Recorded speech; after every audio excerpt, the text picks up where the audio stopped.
जोहार गे तेहें पेगेल पुनाना आयो आड़ांग webline लिटारेरी meet रे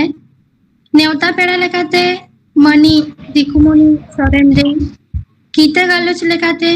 मनी चिन्मयी मारांडी दई सागुन दाराम रे मनी छाया मांडी दई आखड़ा चलाव रे मनी मायनो टुडू दई और उढ़ो सेरेंज रे मनी कोकुमा सोमला हेम्ब्रम साउते सेटेराकान देई ताको इना गॉड जोहार और इरेन गाते को दो गाते दुलर चाल काते तेहिन नवा वेबलाइन लिटारेरी मीट रे इना ऑल मिद ऑनरहे ऑरहे कातिन आजमाबन काना ऑनरहे रे नितुम दो हुल सेंगेल हुल अड़ा हुडिंग रे हो तेते तो आदि मारांग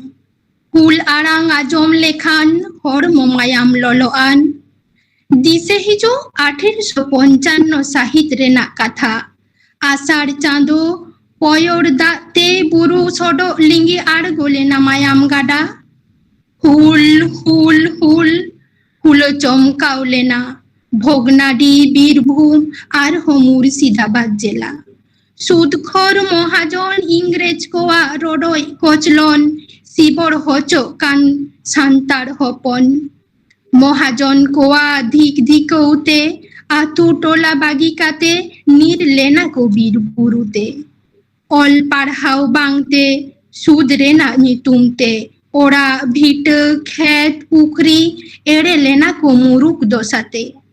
सान्तार सनद सावता ताला पौर चलन बांग ताहेकान महाजन कोआ एड़ेते मिद जोड़ पौरते मिद जोड़ काडा डांगरा पौर रेना लालचते नु भुकुल तोल सांग बाड़ाई कान को सान्तार बरती लेना तिरले चेतान इंग्रेज महाजन कोआ नाहाचार निरले मने सान्तार बांग को सहाव लेदा